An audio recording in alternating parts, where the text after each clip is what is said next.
Association register number 155/2020.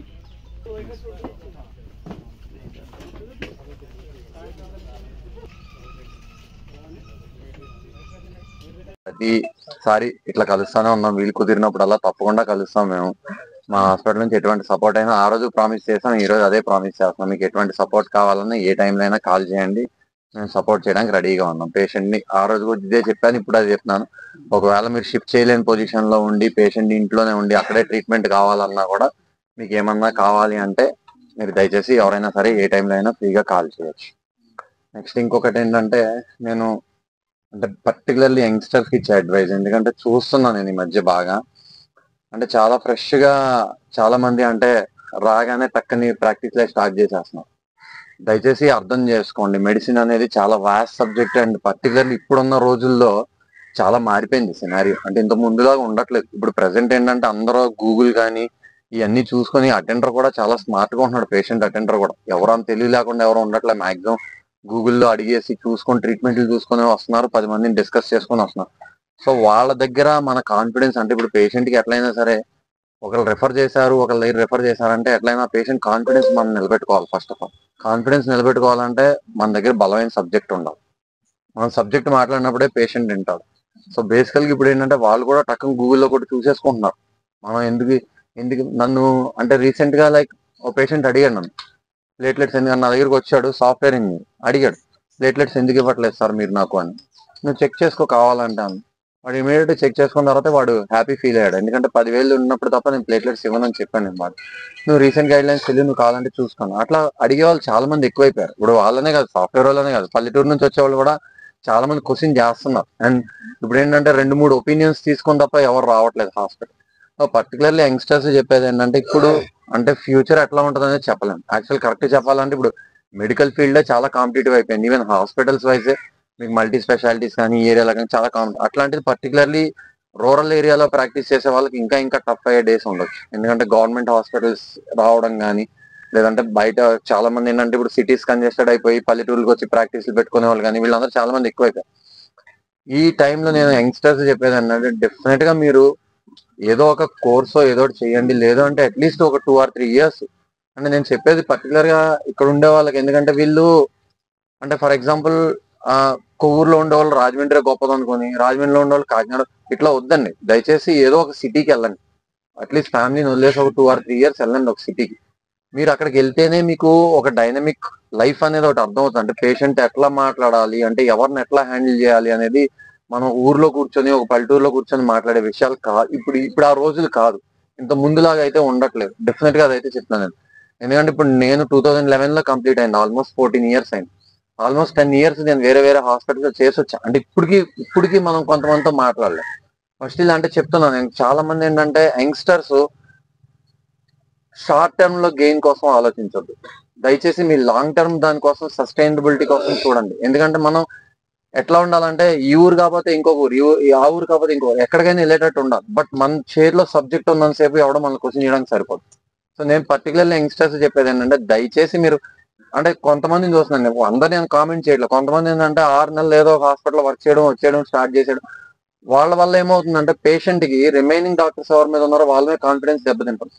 అంటే like వాళ్ళు పెట్టే ట్రీట్మెంట్ కి వెళ్తే ఎట్లయినా కొన్ని హాస్పిటల్లో చెప్తా ఉంటారు, అంటే లైక్ ఈ ట్రీట్మెంట్ తప్పు ఈ ట్రీట్మెంట్ తప్పు అని ఎట్లా డిస్కషన్ వచ్చినప్పుడు ఎవడో ఒకటి చెప్పడం వాళ్ళకి. సో ఏంటంటే ఎవరైతే నిజంగా సిన్సియర్ గా, అంటే కొంతమంది ఇంత ముందు ఓల్డ్ ప్రాక్టీషనర్స్ కరెక్ట్ చెప్పాలంటే వాళ్ళందరూ చాలా రోజులు వర్క్ చేసి ఎవరైతే ఎవరికొళ్ళ దగ్గర పెద్దోళ్ళ దగ్గర పనిచేసి వాళ్ళు పెట్టిన వాళ్ళు ఎవరైతే ఉన్నారో వాళ్ళ మీద ఇంపాక్ట్ చాలా పడిపోతుంది.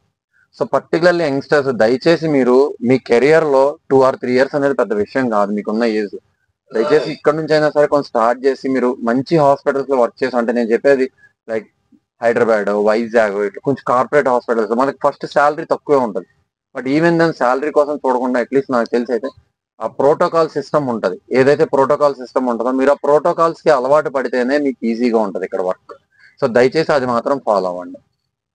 ఎందుకు స్పెసిఫిక్ గా చెప్తున్నాను అంటే, చాలా మంది స్టిల్ యాంటీబయాటిక్స్ డోసెస్ ఎట్లా ఇవ్వాలి ఏంటి అనే దాని దగ్గర చాలా దగ్గర లాగ్ అయిపోయారు. అసలు ఒక యాంటీబయాటిక్ ఎందుకు ఇస్తున్నాం మనం, అసలు దీనివల్ల ప్రాబ్లం ఏంటి ఇది అనేది. అంటే ఈవెన్ అంటే కరెక్ట్ చెప్పాలంటే ఒక డాక్టర్ కి, ఒక లేమ్యాన్ కి, ఒక ఫార్మసిస్ట్ కి మనం డిఫరెన్షియేట్ చేయలేకపోతున్నాం ఒక పేషెంట్ దగ్గర. అంటే ఇదే పేషెంట్ మీ దగ్గరికి వస్తాడు జ్వరం అని, మీరు ఎజిత్రోమైసిన్ అంటారు, వాడు అదే పోయి మెడికల్ షాప్ లో అడిగి అక్కడ ఎజిత్రోమైసిన్ తీసుకొని వాడదాం. లేదు పక్కింటోడు ఎవడో చెప్తాడు ఏం అవసరం లేదో డాక్టర్ దగ్గరికి వెళ్ళాల్సిన వల్ల ఎజిత్రోమైసిన్ వేసుకొని తగ్గిపోద్ది. సో అది ఏమవుతుందంటే ఒక ఒక ఒక వీడికి ఒక కొన్ని బ్యాక్గ్రౌండ్ ఆఫ్ మెడికల్ నాలెడ్జ్ ఉన్నది అనేది డిఫరెన్షియేట్ చేయలేకపోతున్నాం మనం పేషెంట్ దగ్గర. దానిలో చాలా లాగ్ అయిపోతున్నాం. సో దయచేసి మీరు మాత్రం ఆ మెడికల్ దాని మీద మాత్రం కొంచెం కాన్సన్ట్రేట్ చేయండి. పర్టికులర్ యంగ్స్టర్స్ మీకు డెఫినెట్ గా అవసరం అవుతుంది. ఇప్పుడు మాట్లాడే సార్ ఏదో చెప్తున్నారు అన్నట్టు మీకు అనిపించవచ్చు, బట్ ఫ్యూచర్ లో డెఫినెట్ గా మీరు ఆ చేంజ్ చూస్తారు. నెక్స్ట్ 5 years లోనే మీరు ఆ చేంజ్ చూస్తారు. ఎందుకంటే రూరల్ ఏరియాకి వచ్చే పాపులేషన్ ఎక్కువైపోతుంది, అంటే డాక్టర్ మెడికల్ వైజ్. సో ఇప్పుడు మనకి ఇంత ముందు హైదరాబాద్ తప్ప ఫెసిలిటీస్ ఉండే కాదు. ఇప్పుడు ఆల్మోస్ట్ రాజమండ్రిలోను కాకినాడలో అక్కడ మనకి ఫెసిలిటీస్ వచ్చేసి. సో అట్లా ఉంటుంది. నెక్స్ట్ ఏంటంటే మనం ఎన్నైనా చెప్పుకోనివ్వండి, మళ్ళా మనం రావాల్సింది మన బేసిక్స్. ఎన్ని అడ్వాన్స్డ్ అయినా రానివ్వండి, పేషెంట్ ఫస్ట్ కావాల్సింది బేసిక్. ఆ బేసిక్స్ దగ్గరే మనం మిస్ అయిపోతున్నాం, మళ్ళా మిస్ అయిపోతున్నాం. నేను లాస్ట్ టైం మరి మీకు చెప్పానో లేదో తెలియదు, స్టిల్ వైడాల్ చూసి టైఫాయిడ్ అని డయాగ్నోస్ చేసి ఆ పేషెంట్ డిటోరేట్ అయిన తర్వాత పంపించే కేసులు చాలా చూస్తున్నాను.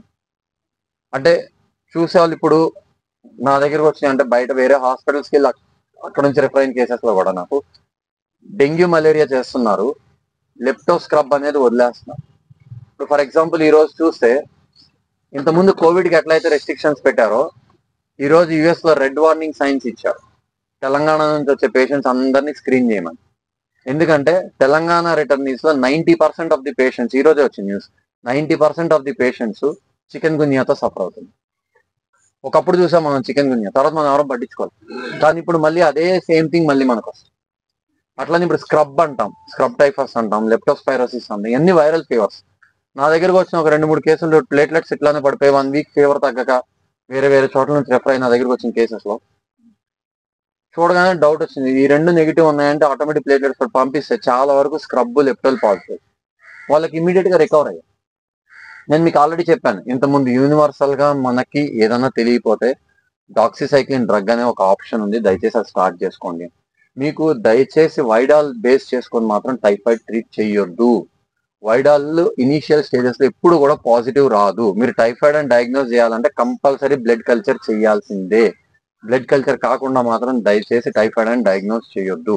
రెండోది ఏంటంటే మీరు డాక్సీ పెట్టుకోండి. అగైన్ మళ్ళా బేసిక్స్, ఫ్లూయిడ్స్.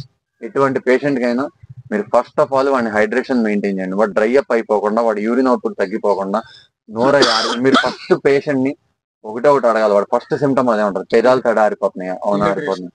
సో డిహైడ్రేషన్ అనేది మాత్రం ఎనీ వైరల్ ఫీవర్ దయచేసి ఆ బేసిక్స్ మాత్రం మిస్ అవ్వద్దు. మనం ఫస్ట్ నుంచి స్టార్ట్ చేసింది అదే. మనం ఎప్పుడైనా సరే ఫస్ట్ నుంచి వీళ్ళ ఏజ్ నుంచి అప్పటి నుంచి కూడా మనం స్టార్ట్ చేసింది కూడా ఆ జనరేషన్ నుంచి ఫస్ట్ పేషెంట్ కి ఇచ్చేది ఫ్లూయిడ్స్. దయచేసి మనం ఎటు తిరిగినా మళ్ళీ ఆ బేసిక్ ఆ ఫ్లూయిడ్స్ దగ్గరే స్టార్ట్ అవుతుంది మన ట్రీట్మెంట్. ఫ్లూయిడ్స్ లేకుండా ఎటువంటి ట్రీట్మెంట్ లేదు. దయచేసి అది మాత్రం మిస్ అవ్వద్దు, ఫ్లూయిడ్స్. ఓకే. అండ్ కొత్త గైడ్ లైన్స్ ప్రకారం ఏంటంటే నార్మల్ సెలైన్ వీలైనంత తక్కువ ఇమ్మని ఎన్ఎస్ లో. అంటే ఎన్ఎస్ లో ఉండే నెగిటివ్ బ్యాలెన్స్ వల్ల కిడ్నీస్ తొందరగా దెబ్బతింటున్నాయి అనే దాని మీద ఇప్పుడు ఎన్ఎస్ కొంచెం తగ్గించమ్మని. సో బేసిక్ గా మీరు చేసేటప్పుడు వీలైనంత వరకు ఆర్ఎల్ కానీ డిఎన్ఎస్లు కానీ అట్లాంటివి వాడండి. ఎన్ఎస్ వీలైనంత వరకు తగ్గించుకోండి. అంటే కంప్లీట్ గా ఆపేసేయమని నేను చెప్పట్లేదు, బట్ వీలైనంత వరకు తగ్గించుకోండి. షుగర్ కూడా చేయవచ్చా? డిఎన్ అంటే డిపెండ్స్ కదండి, మీరు షుగర్ చూసుకుంటా ఇచ్చుకోవాలి అవసరాన్ని బట్టి. ఇప్పుడు అక్కడ పరిస్థితి, ఇప్పుడు పేషెంట్ హైపోగ్లైసిమియా షుగర్ లో ఉందనుకోండి, తప్పదు కదా అప్పుడు డిఎన్ఎస్ అట్లా.